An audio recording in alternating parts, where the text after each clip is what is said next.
Hi Bera, I'm here to read you chapter 13 of Kid Normal, which is called The Captain and the Weasel. For the rest of term, Murph and his friends tried everything they could think of to persuade Mr. Flash to tell them more about the mysterious Blue Phantom. Hilda seemed especially fascinated. What was his armour like? She asked Mr. Flash the next day, but he pretended he hadn't heard her. She tried again a few times, but eventually he roared directly into her face, "You've had your history lesson, now get on with some work." He seemed, if anything, a little embarrassed that he allowed himself to get so caught up in his reminiscences. The Christmas holidays passed fairly uneventfully for Murph if you didn't count all the jokes from Andy about his secret school. Apparently they were never going to stop being funny.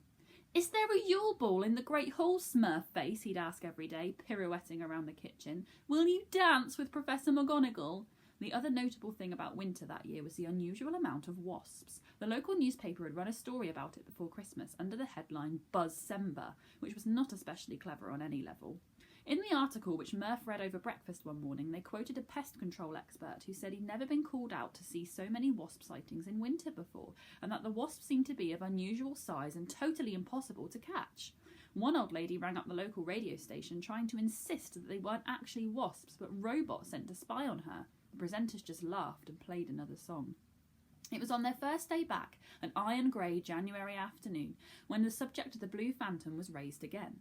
As Murph walked towards the first CT lesson of the new year, he ran into Hilda, who had clearly been doing a lot of thinking over the Christmas break.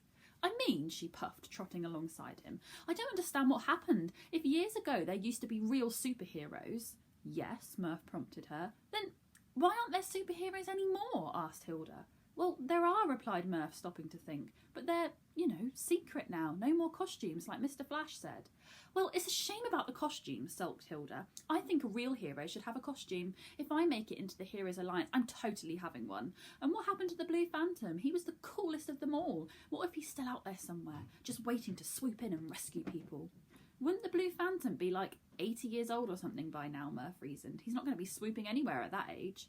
But Hilda clearly had a bee in her bonnet about this. Mr. Drench was taking them for CT that morning, and as soon as the class began to settle down, her arm was waving in the air. "Yes, Hilda Baker," said Mr. Drench in a bored voice, folding up a newspaper and stuffing it into the pocket of his tweed jacket.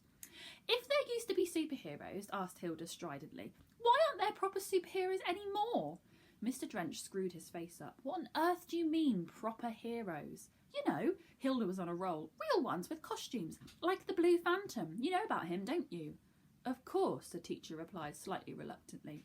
Well, what happened to him then?" asked Hilda triumphantly. "Did he die? What was his costume made of? No, don't worry about the costume for now. But what happened to him? What was his catchphrase? No, don't worry about that either." Mr. Drench paused and glanced around at the expectant class, looking a little like sleepy zoo animals surrounded by wide-eyed onlookers. With his inquisitive mind whizzing, Murph forced the issue. "Why was the Blue Phantom the greatest, Mr. Drench?" he said. The teacher sighed, trapped. "Look, let's just say that the Blue Phantom was different. A hero for heroes, the sort of character who saved the people normally doing the saving." There was a pause. Murph at the back of class got an inkling there was more of a story here. "Did he save you?" he asked quietly.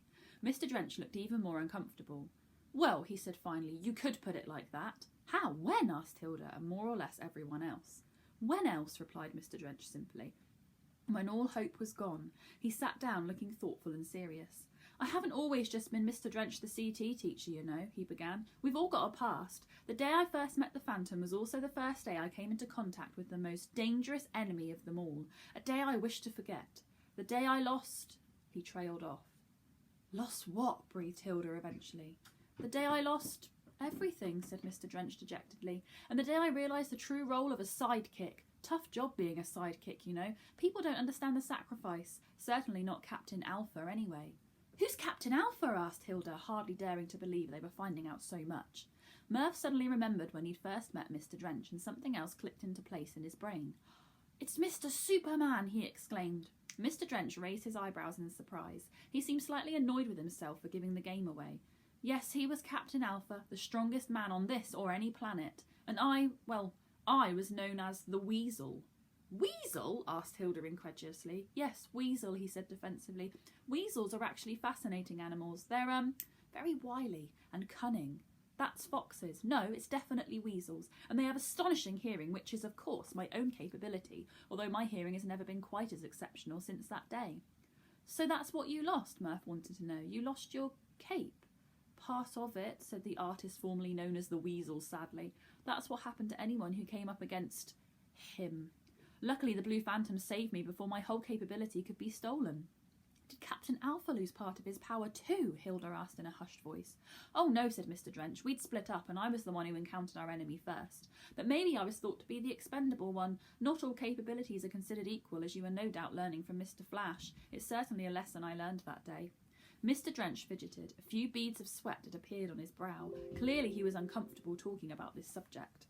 Let's leave that discussion there, shall we? He asked, eyes flitting around nervously. What's done is done, and there is no point going over old ground. But that's what happened. It was I who was sent in alone to face Magpie. He definitely said too much this time. Magpie? Who on earth is that? Said Murph. The worst nightmare of everyone in this room, apart from you, Mr. Cooper, replied the teacher dryly. But not the subject of this lesson, I'm afraid. The class let out a groan of protest as he turned and began to write on the board. Today we'll continue our discussion of how to prevent accidental cape activation. His head full of questions, Murph wandered along to the lunch hall by himself later. As he entered, he looked up at the stone tablet bearing the hero's vow, realising the world of heroes was bigger and more sinister than he had imagined, and how much more there was to fear. For the first time it struck him that a world of superheroes brings with it the possibility of a world of supervillains. Murph shuffled forward in the lunch queue towards whatever delights awaited him. As he was quite short, he could only see the steam rising off the serving trays, but he was aware of the frantic motioning of the dinner ladies as they slopped and splattered the food onto the plates like robots in a production line. Friendly robots, though, Murph thought. Robots called Edna with hairnets. He patiently waited his turn as he edged towards the front of the queue. Suddenly it turned into a very good day. It was his favourite, spaghetti and meatballs with garlic bread. And even better than that, it was a fresh batch. We all know what a great feeling it is watching the poor sucker before you get the scrapings from the tired, burned dish and then seeing the new one sliding into place. Murph was first in line. The new dish was all his. It's the lunchtime equivalent of getting into bed and realising there are clean sheets, except in this case the sheets were covered in delicious tomato sauce with cheese pillows. Murph was moments away from watching the spoon make its first trip into the glistening meat feast when a sharp push to his ribs knocked him backwards. The people behind him in the queue grumbled as he staggered into them. Murph looked round in confusion. It appeared that no one had touched him. By the time he turned back, there was someone else being served, the aforementioned glistening meat feast. It was a tall, gangly, spotty kid with a wispy moustache that hung above his lip like it was embarrassed to be there. Oops, did you fall over? He asked sarcastically. Hey, you pushed in and pushed me, I think, replied a confused Murph. The moustached boy just laughed, grabbed the last 3 slices of garlic bread and lolloped off. Murph was so aghast at the whole situation that he hadn't realised that the rest of the queue had since swarmed past him to collect their food. The line now snaked right back to the door and he was no longer in it. This was unfair and Murph hated injustice. Besides, lunch was the only thing he'd been looking forward to that day. Thanks to growing up with a smelly big brother, he wasn't afraid of sticking up for himself. So he started to march over to where the gangly queue jumper had sat down and was about to address him when he noticed who was sitting at the table with him. The boy was surrounded by what can only be described as a terrifying collection of teenage monsters. Murph quickly nicknamed them all in his head to try and keep calm. Alongside gangly Fuzzface were Porkbelly Pig Breath, Corned Beef Boy, Crazy Eyes Jemima, and last but not least, Frankenstein's nephew. It was a shame, he thought, that these names would never see the light of day, but it was probably safer that way. At this point, Murph realised that he'd been standing there staring at this array of beasts and naming them silently for around 90 seconds. They'd all stopped chewing and were staring back at him. Except for Jemima. You were never quite sure what she was looking at. What? Screamed Jemima suddenly at the top of her voice. He pushed me out the way and took my place in the queue, Murph replied. And, grunted Corned Beef Boy, what you gonna do about it? Murph started feeling a bit worried. Hang on, isn't this the kid with no cape? Said one of the goons. Why are you even at this school anyway? Said another. Yeah, push off, laughed Fuzzface, and once again Murph felt a powerful shove in the centre of his chest. He instantly recoiled, stumbling back uncontrollably into a huge pile of dirty plates. The plates hesitated for a moment, tottered playfully from side to side, then decided to make a nuisance of themselves and cascade everywhere.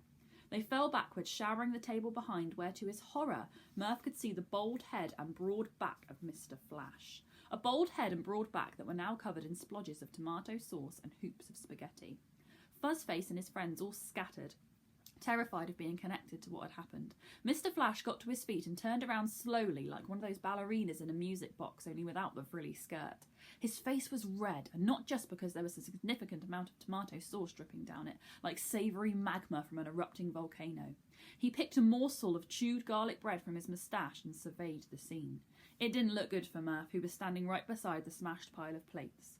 "Did you do that, Cooper?" shouted Mr. Flash. Murph considered several possible answers to this question, but he only got as far as, before Mr. Flash had identified another culprit. "Or was it you, you great liability?" he roared over Murph's shoulder. Murph spun around and saw the boy from his class who could inflate different parts of his body. He looked absolutely terrified at being shouted at by a tomato-flavoured monster like this, and in his panic one of his hands suddenly ballooned, sending his glass of milk flying. This did nothing to calm Mr. Flash down. "It was you, wasn't it? You clumsy little... You've ballooned all the blinking plates over, haven't you?" The boy made a small whimpering noise and edged along the bench as if trying to escape, one of his ears inflating with a high-pitched whining sound. "Problem, Mr. Flash?" said a voice. Murph spun around again and was relieved to see Flora, the old lady who sat outside the head's office carrying a cup of tea. "You seem to be covered in bolognese," she went on helpfully. "We should go and get you cleaned up." Mr. Flash made a spluttering noise and flicked a meatball off his shoulder. "Come along," continued Flora brightly, and she led him away firmly by the arm, but not before turning to Murph with a wink. "That was a close one," said the inflated hand boy. "I'm Billy, by the way." "Murph," said Murph, holding out his hand. "Yeah, I know who you are. Kid Norm—" "Don't even go there, Balloon Boy," said Murph with a smile. "Hey," said Billy, "if you get to call me Balloon Boy, then you're Kid Normal." "Billy it is then," Murph decided. "Nice to meet you, Murph," replied Billy. "I quite like Balloon Boy as it goes. Anyway, have a seat. I've got some garlic bread left." Hope you enjoyed. We'll see you on Monday for the next chapter.